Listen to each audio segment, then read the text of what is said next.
우리가 착각하면 안 되는 게 뭐냐면 하나님 나라 백성이 정치에 참여하는 것이 어떤 정파를 지지하는 것, 그 차원이 아니에요. 나단이 다윗에게 칭찬할 때도 있고 책망할 때도 있고 그러잖아요. 왜 그렇겠어요? 나단이 하나님 편에 서 있기 때문에 그래요. 자기가 속해 있는 정당이 잘할 때가 있고 못할 때가 있을 거 아니에요. 그것을 분별할 수 있어야 하나님의 사람이죠. 무조건 옳다, 그렇게 가버리는 건 옳지 않죠. 하나님 나라가 실현되는 세상, 하나님의 공의가 이루어지는 세상, 그것을 위해서 견제하고 지지하고 또 견제하는 것, 그것이 교회가 해야 될 일이죠. 교인들이 해야 될 일이죠. 하지만 문제는 뭐냐면 하나님의 공의가 뭐냐 하는 거예요. 하나님의 공의는 성경에 쫙 나와 있어요. 그것은 가장 극적으로 고아와 과부의 하나님, 그런 거잖아요. 인자하심, 자비하심이 영원하신 하나님, 그렇게 나타나잖아요. 그런데 그 반대가 있죠. 약자를 착취하는, 압제하는, 그 다음에 난민이나 나그네 이런 사람들을 학대하는, 지금 미국이 그러고 있잖아요. 미국이 막 잡아 가두잖아요. 불법 체류자 이런 이름으로. 말하자면 체류자가 나그네예요. 우리나라도 만만치 않지만. 하나님의 공의를 뭐라고 이해하느냐 하는 거예요. 지금 보수 개신교회에서는 하나님의 공의 이퀄 반공, 공산주의에 반대하는 거, 하나님의 공의 이퀄 반동성애, 이렇게 생각하는 거예요. 그러니까 하나님의 공의는 공산주의를 배격하는 것이다. 왜냐하면 공산주의는 하나님을 인정하지 않으니까, 이렇게 가고 있어요. 또 동성애, 이건 성경이 금지하고 있으니까 이렇게 가고 있어요. 그런데 하나님의 공의의 더 본질적인 것은 뭐예요? 그것은 자비예요. 자비. 출애굽 사건을 보세요. 정치적으로, 경제적으로, 종교적으로. 정치적으로 자유를 잃고, 경제적으로 착취당하고, 종교적으로 신앙의 자유를 잃어버린 그 사람들을 풀어주는 거잖아요. 해방시켜주는 거잖아요.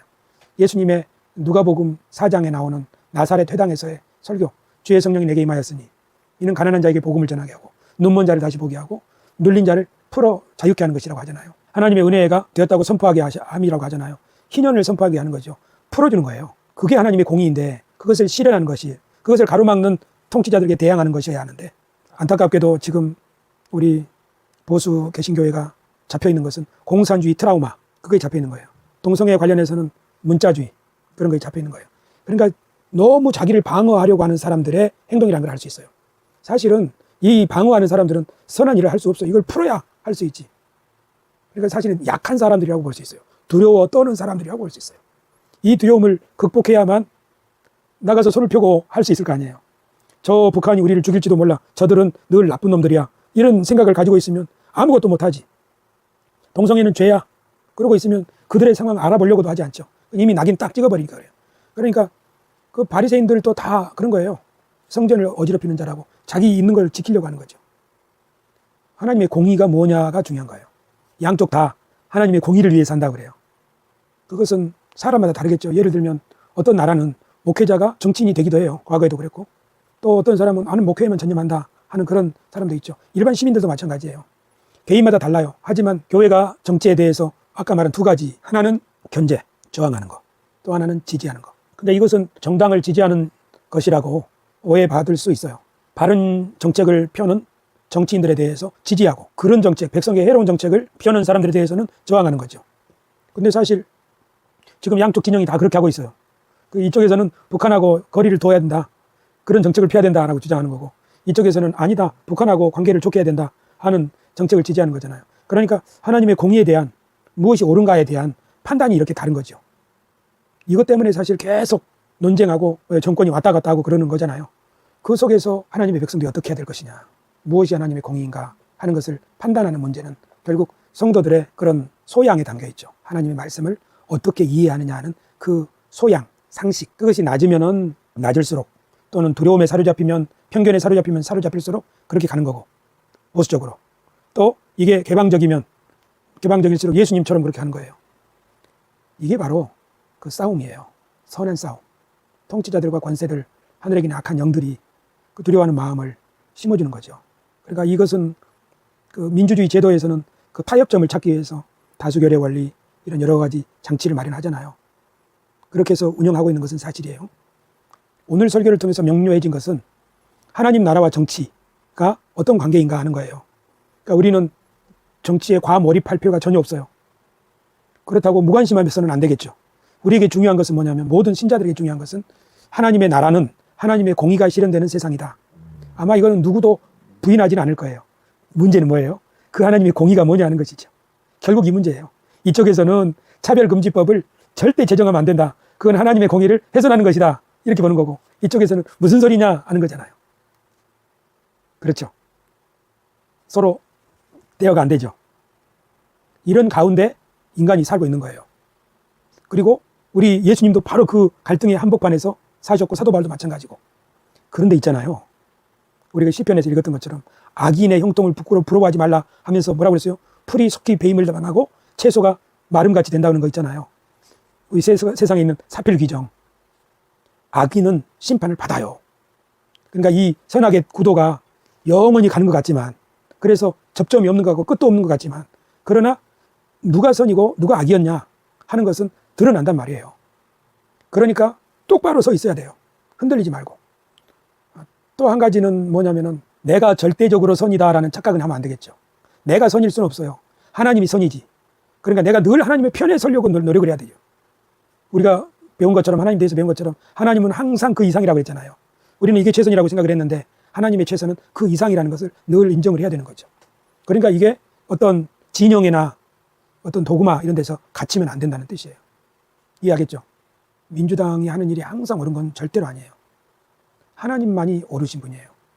그렇기 때문에 아까 그 두 가지, 지지와 견제, 그것을 잃어버리면은 이제 우상숭배가 되는 거지. 그리고 그때 독재자가 또 이쪽에서도 독재자가 나올 수 있어요. 하지만 여당이든 야당이든 모든 것은 다 하나님 안에 있는 거예요. 하나님이 통치하시는 거예요. 하나님이 심판하시는 거고, 그리고 그 안에 우리가 살아가는 거죠. 그렇기 때문에 이 하나님의 주권과 통치를 우리가 바라보기 때문에 여전히 희망이 있는 거예요. 이 혼란 속에서도. 그리고 중심을 잡고 살아야겠다는 다짐을 할 수 있는 거고.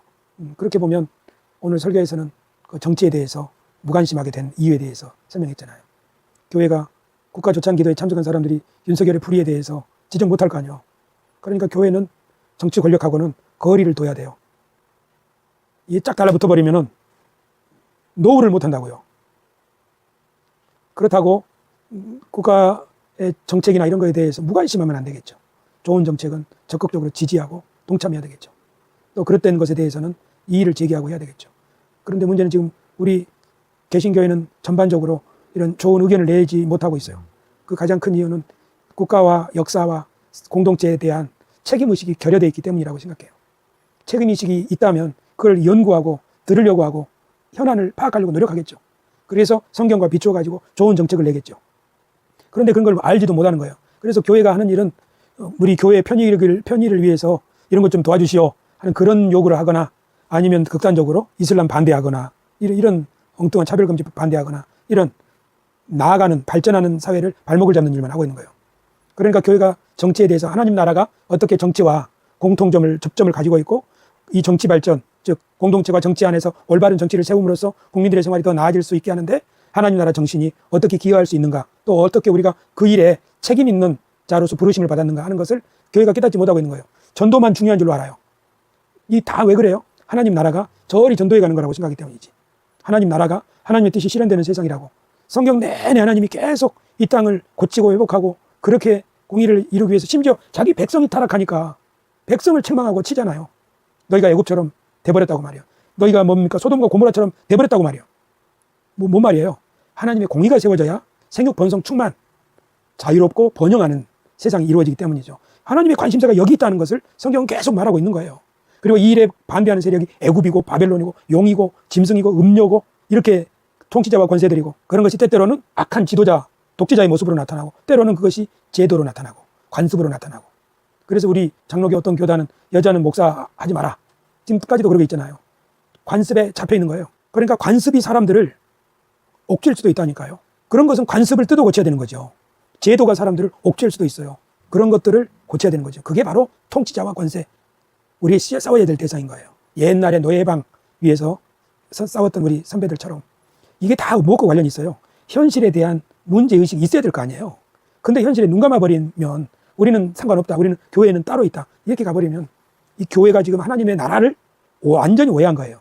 천국으로, 저 위에 있는 세상으로 생각하기 때문에 이 세상이 하나님의 나라, 즉 하나님의 공의가 이루어지는 세상이 하나님의 나라라고 하는 이 지엄한, 이 성경의 핵심 중에 핵심인 이 정신을 망각해버렸기 때문에 요새 우리가 자주 하는 말, 눈먼 황소같이 그렇게 하고 있는 거예요. 그러니까 이거 깨어나야겠죠. 기독교의 심장 중에 하나가 바로 하나님 나라의 정신, 이것이 깨어나면 교회에서 좋은 지도자들도 많이 나오고 각 분야에 미랄과 같은 소중한 일꾼들도 많이 나오죠.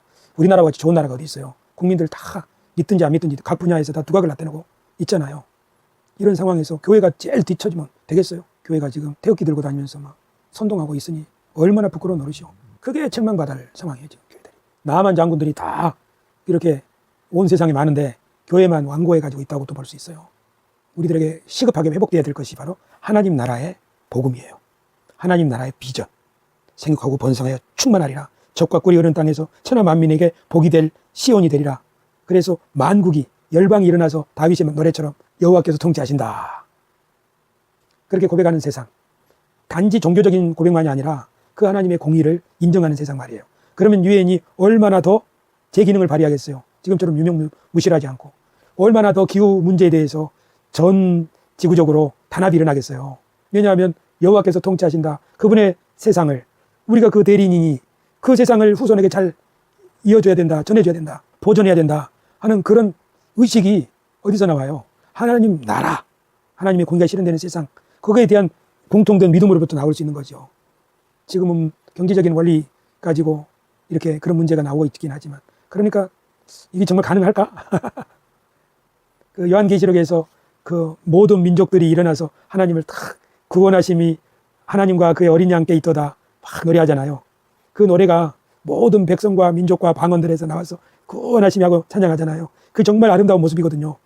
그 동일한 모습이 이 세상에 펼쳐질 때 하나님이 통치하신다 하는 그 찬송을 부르는 사람들이 그 통치를 우리가 받겠나이다 할 때 이곳에서 이루어지게 될 정의로운 국가들, 그 다음에 개선되어지는 환경의 문제들, 그렇게 해서 열리게 될 새 하늘과 새 땅, 그게 우리에게 주시는 하나님의 나라예요. 우리가 꿈꿔야 될 하나님의 나라. 예수님이 우리들에게 계절시 이야기로 들려주신 하나님의 나라, 그게 그거라고요. 그런데 휴거를 노래하고 있으니 이 휴거를 노래하는 사람들은 세상을 자리거라 나는 가노라. 꿈이 다 어디 있어요? 저 영적인 세계에 가 있어요. 진짜 하나님의 꿈은 이리와 어린 양이 함께 먹을 것이며, 사자가 소처럼 풀을 먹을 것이며, 짚을 먹을 것이며, 뱀은 흙으로 양식을 삼을 것이니 나의 성산에서는 해함도 없겠고 상함도 없으리라. 만인이 함께 평화로운 나라 말이에요. 그게 예언자들을 통해 주신 꿈 아니에요. 그게 요한계시록에서 나오는 나라와 민족과 백성과 방언 중에서 하나님을 경배하는 그 경배가 종교적인 형태뿐 아니라 삶으로 나타날 때 이루어지게 될 세상이, 이게 바로 요한계시록이 우리에게 주는 새하늘과 새 땅의 모습이에요. 더 이상 눈물도 없는. 이 비전이 성경의 비전이고 하나님의 비전이에요. 하나님의 경륜이 이것을 말해요. 그러니까 교인들이 어떻게 해야 돼요? 하나님의 나라를 알아야지. 하나님의 나라를 천국으로 알고 있으니까 지금 다 모든 것이 꼬여버린 거예요. 그렇죠? 하나님이 계신 것이 천국이죠. 하나님은 온 우주에 충만하죠. 그러니까 여기가 천국인 거예요. 그래. 여기가 하나님 나라. 내가 여호와를 항상 내 앞에 모시며 내가 세상 끝날까지 너희와 함께 하리라. 그 이름을 임마누엘이라 하리라. 하나님 우리와 함께. 그날에는 내가 너희와 함께, 우리가 그에게 와서 거처를 그와 함께 하리라. 하나님 우리와 함께 하신다는, 저 어떤 세상에서 함께 한다는 말이 아니라 우리에게 오셔서 우리와 함께 한다는 뜻이에요. 그리고 더 중요한 것, 하나님이 가장 큰 애정을 가지고 계시는 곳은 이 세상이에요. 하나님이 세상을 이처럼 사랑하사. 그래서 세상이 어그러질 때마다 계속 대리인들을 통해서 회복하고 하는 일들을 하셨던 거죠. 이것이 기독교 신앙의 심장이에요. 이것부터 모든 것이 나가야 돼. 이것이 죽어버린 교회는 다 뭐 하는 거예요? 그냥 저 세상 바라보고 사는 것이지. 이 세상은 몰라. 그리고 엉뚱한 것은 나서서 막 이렇게 주장하고 있단 말이에요. 그러니까 이게 얼마나 심각한 문제인가 하는 것을 알 수 있죠. 자, 오늘은 여기까지 합시다. 하나님 아버지 감사합니다. 말이 어눌하지만 이 예배를 통하여 하나님이 우리에게 하나님의 마음을 조금이라도 더 헤아릴 수 있게 해주셔서 감사합니다. 하나님이 이 세상을 어떻게 바라보시는지, 우리를 왜 부르셨는지, 교회를 통하여, 그리고 이 세상 만민을 통하여 여호와께서 통치하신도다, 여호와께서 통치하신다고 고백하고 구원하심이 하나님과 그 어린 양께 있도다, 모든 만민이 고백하는 그 찬양 소리에 이 땅이 새하늘과 새 땅이 될 때에 하나님 만국이 일어나 하나님의 공의에 동참하고 그 평화로운 세상, 그 번영의 세상을 함께 누리고 열어갈 수 있는 그 비전과 그 환상과 그 약속을 바라보고 오늘을 살게 하여 주옵소서. 아버지 하나님, 우리 두 사람이 드리는 이 작은 예배가 주님 광야에서 외치는 자의 소리와 같을지라도 주님 닫혀있고 막혀있고 눈이 감겨있는 사람들의 눈을 뜨게 하고 귀를 열리게 하고 마음을 뜨겁게 하는 메시지가 될 수 있도록 도와주옵시고, 우리들도 더 뜨거운 하나님의 복음의 하나님의 마음에 접붙임 받아 하나님의 뜨거운 심장으로 그리스도의 심장으로 인생을 살아낼 수 있게 도와주시옵소서. 주여, 하나님의 공의를 가로막는 흑암의 권세에게 굴하지 말게 하여 주옵시고 우리 안에 거룩의 능력으로 일어서고 또 하나님의 이 거룩의 능력을 삶 가운데 나타낼 수 있는 통로가 되게 하여 주옵소서. 비누아스의 열정도 허락하여 주옵소서. 만인이 음란함에 빠져 있을 때 하나님의 이름을 거룩한 분노로서 일어났던 비누아스와 같은 그런 열정, 사도 바울과 같은 그런 열정을 주셔서 하나님의 뜻을 길이길이 후손에게 또 만인에게 전파하는 우리가 되게 하옵소서. 예수님의 이름으로 기도드리옵나이다. 아멘.